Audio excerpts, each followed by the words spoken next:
We're on. Okay. We're totally on. I'm excited. Yeah, tell me, what do you want? What do you have on your list? Is it Game of Thrones? Tell me it's about Game of Thrones. Are you serious? Oh my God. No, I have not. I have not touched Game of Thrones. So good. Is it really? I am slamming through the books right now. I just finished the second book, and the second series started on HBO. On Sunday. Second season. Second season. Yeah. Well, I'm British. I think they call them series. Series is. I know. Oh, it's you're so refined good. that way. I got to tell you, I was just in LA last week, and there are billboards and bus boards and building murals everywhere for the Hunger Games. I saw the Hunger Games. Oh, sorry. No, I didn't mean the Hunger Games. Well, we could talk about Game that of too. Thrones. Game of Thrones. Yeah. That Hunger Games on the brain. Lots of that too, though. But yeah, Game of Thrones. Yeah, huge launch down there. That's yeah, they're happy with that down there. It's good. It's really good. Oh man. The quality of the billboards in Los Angeles is slightly higher and more impressive than the quality of billboards in Boise, Idaho.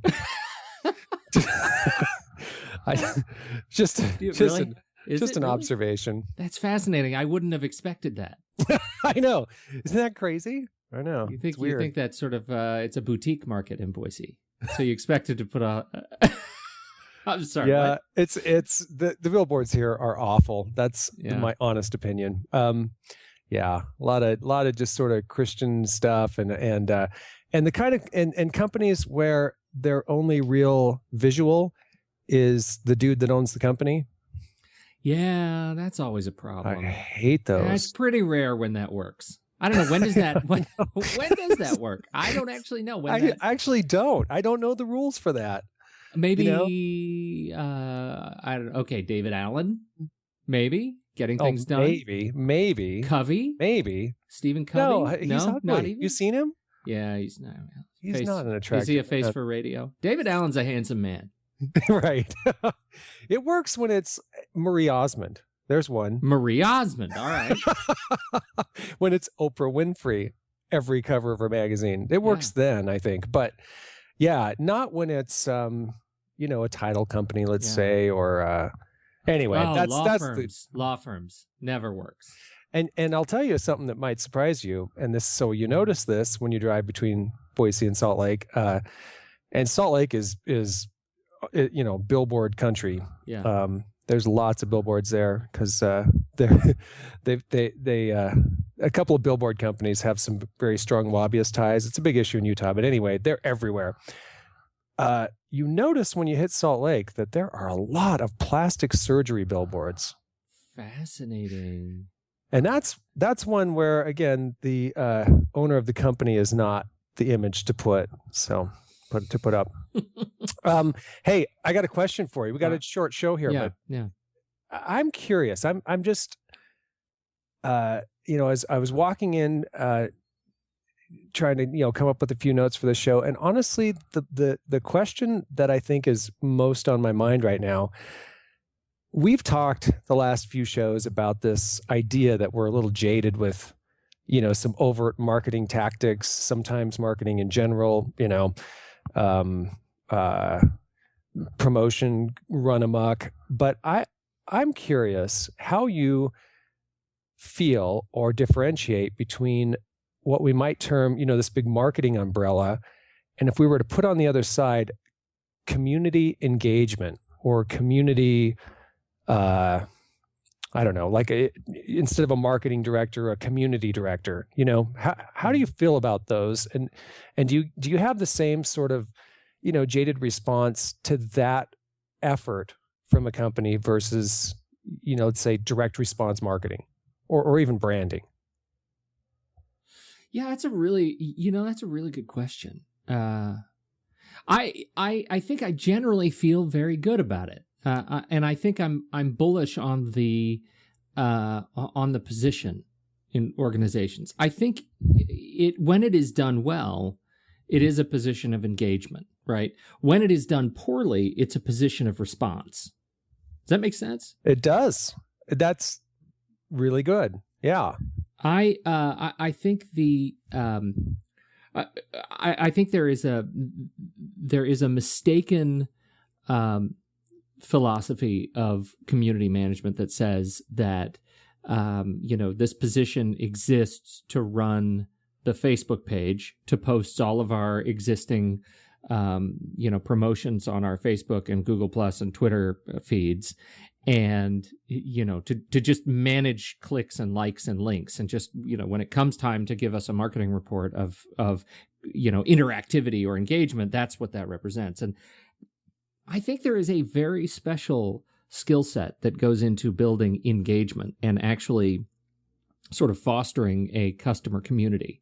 And that's what we're talking about here. And I think that's one of the things I think we're seeing is that, companies that have really adapted, outreach to this more community engagement methodology are realizing that the audience may, the just general reach of an individual community manager might be smaller than what you might get from a direct response campaign, but much more powerful and much more willing to show up at events and show up to online, online events and webinars and Google Plus Hangouts. And these are people who are willing to take action. And I think that's a really important distinction. Yeah, because, and it would be sort of, I guess, subject to your own interpretation of what it means, because, like I think, content management or content strategy, if the idea is just pure promotion and you're saying, well, we're on social media networks, but we're just promoting our sales and our products and, our ideas, and you call that community engagement, if you think that's community engagement, you're in my mind, you're not creating a brand, and you're not really developing or nurturing a community. And when we say community, we mean customers, really. But and I think there's with every interaction that you have with a customer, potential customer, there's a value exchange, right? And the traditional value exchange, a customer walks into a store and puts down money, and in exchange for that currency, they are given a product which is, one presumes, of greater or equal value to the money that customer just presented, right? So right. They're creating that value exchange. That's the consumer model. That's capitalism at its very best. That when we perceive a value, we are willing to exchange our hard-earned currency for it. And what the engagement economy says is, if I am a customer of a given manufacturer, a given product, that this community manager is going to provide for me a community that is of greater or equal value to my perception of my own time, that I'm going to be willing to come and engage in that community online, and hopefully down the road, my time is leveraged into more currency as I, buy upgrades of products and continue to be a more loyal follower of that product or service. And so if all you're doing is giving me the same promotions that I would get in a daily email on the Facebook feed, what is the value of my time and engagement in clicking like and watching that come through my feed? It actually saves me more time to not like you, so that I can really focus on the things that I do, want to engage in, the communities I want to engage in. Well, you and I have both, been in marketing for a long enough period of time, being the old men we are, and for enough companies that there isn't any company I've ever worked with or for that I wouldn't say, boy, your most important target market from a marketing perspective are your current customers first. And secondly, any referrals that they might provide for you. There's no question that repeat customers, current existing customers that you already have, and the people that they might bring to you because they enjoy the experience of being your customer. If you spend 100% of your time on those two targets right there, or at least on that central, existing or past customer target, in the hopes that that you grow the referral business, it's far less expensive, it's far more effective, and it's far better for your brand to focus in that area. Yeah. And well, I would just successful. add to that. I would just add to that it is far more rewarding as a provider of a product or service to be engaging with the people who are most sort of vocal followers. Yeah, I mean, if you're building your business on, we're always going to be reaching out to people who've never experienced our product before, and we're going to do everything we can to create some sort of direct response campaign to pull them in for a one-time purchase. To me, that's not sustainable. It's not a great business model, and and just as you said, I think from my perspective, and I'm sure yours, it's the fact that that's not rewarding, and it just isn't rewarding, is probably the biggest problem. It may be the number one sort of marketing 101 kind of point of failure when I walk into a new client and I look at I say, well, sure, we have a marketing plan. Here's our marketing plan, and we go through and we sort of discern what the target market is for the organization, and the top line is our target market is anyone. Right. Right. Because we want to be the most broadly distributed product or training service or whatever in the planet and the universe, forever. Amen. And that's, I think that is probably the biggest misunderstanding of how to determine what a target market is. And I think community engagement actually allows you to get back to understanding really who your core target market is. Right. So if you're going to split, if you have the budget to say, well, we're going to put a lot of effort and time into community engagement, and we're going to try to really nurture and focus on our existing and past customers and some referral business, that process and that act, I guess, that strategy has the side effect of helping you, just as you said, I'm only restating, that you start to really understand who your customer is, what they like and what they don't like, what they respond to. And that in turn helps you to really direct and focus the other part of your marketing effort, which is bringing in new customers who either maybe haven't heard of you before or haven't purchased your product before. And that actually can be rewarding. It's certainly, I think, a lot of fun to really, instead of guessing at a target market or presuming a target market or wanting a target market to be a certain thing because it's, say, cheaper to get to or you think you understand them, that's just such a futile effort compared to, what we really know. We've got 60,000 customers, and we really know who they are. They're not everyone. They're these kinds of people. And we know that there are a million more of those same people, and we think we understand them. Yeah. That's a formula for success. Well, it really is. And I think, there's sort of a corollary to this process, a corollary benefit to this whole process, which is you understand, and you said this a second ago, you understand what they respond to. You also learn the nuance of messaging and how your primary, most engaged target market might respond to message A. Right. But there is an extension, and each successive, if you think of your sort of your targeting as a bullseye, right? That primary market responds to message A. That secondary and tertiary market may respond to different messages, and that is the artistry of marketing messaging and building successively large communities, is understanding where their interests lie and how they use your products and how they respond to your products, both emotionally and sort of tactily, physically, how they touch your products and what actually gets them excited about being a part of your community.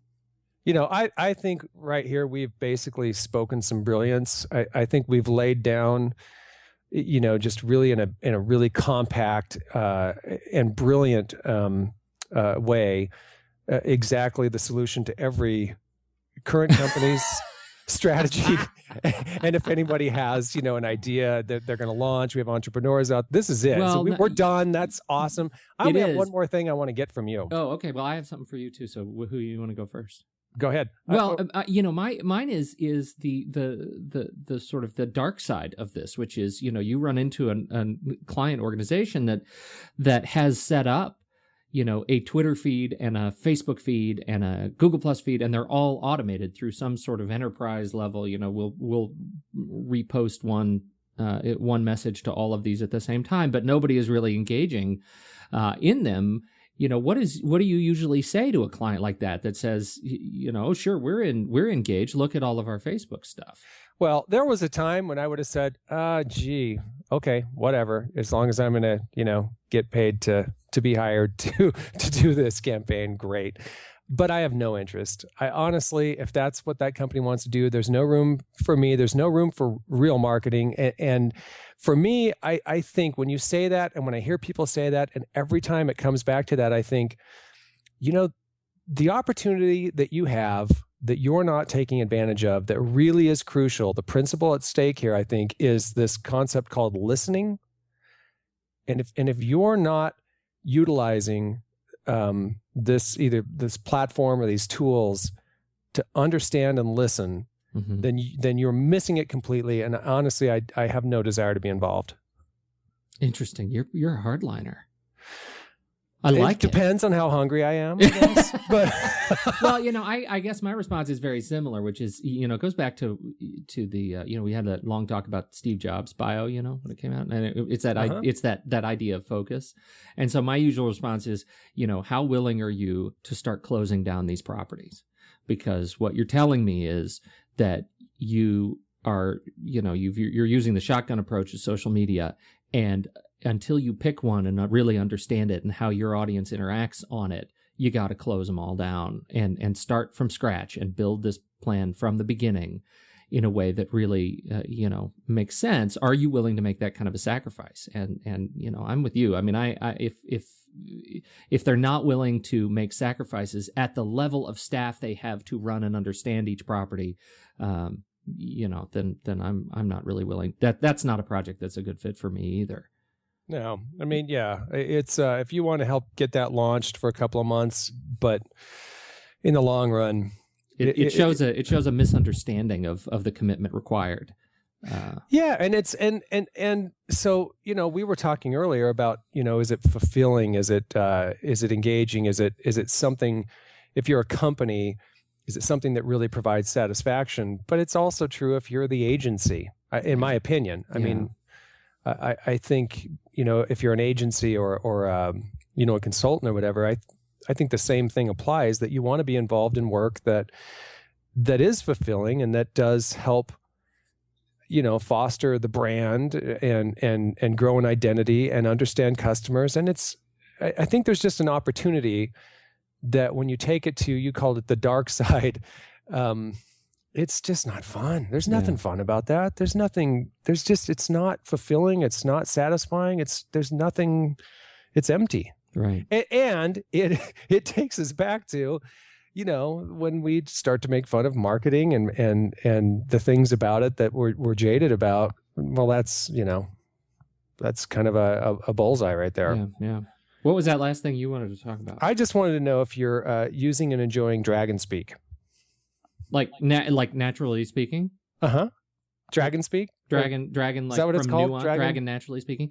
It's Dragon Dictate on the Mac. Dragon Dictate, okay. And are you kidding? working Working for you? You're liking it? I love it. Do you? Oh yeah. I just downloaded it, so. Oh no, it's fantastic. I actually, so Dragon, there are two. There's the one in the App Store, right? The $50 one. Yeah, that's the one I downloaded. Okay, I really liked that, and I liked it so much that I actually went for the big dog. And did they cut your $50 off for the big dog, or cut you any deal? I think so. Yeah, there's an upgrade kind of a path for that if you go through their website, and I really love that because that lets you dictate into any text box. Like you don't have to dictate into a notepad and copy and paste. You can just and you can really control the entire computer. By just changing modes. As though you had no hands. That's what I'm shooting for. How much can I do as if I have no hands? That's awesome. Okay. Sweet. Well, I was just curious. No, I know we don't have much time here, but we'll have to go into more in-depth detail later because I use it, and I'm interested to see how you end up using it. I think it's one of those things. It's like one of those products that you don't quite know how you're going to use it. I bought it for grading because I tend to be fairly lazy, verbose when it comes to my comments on major assignments, and and so I fell in love with it, and I use it for everything. Cool. I'm dictating Good. this whole interview or this conversation right now for no reason at all. I'm going to delete it as soon as we're done talking. Why No would reason. you? It's a manifesto. Yeah. Are you kidding? Publish it as a book. That's right. So I'm sorry I have to cut us off, dude. I gotta go to another thing. All right. But well, we're your good. thing. Yeah. Hey, good short talk. Good short talk. All right. Later. Bye.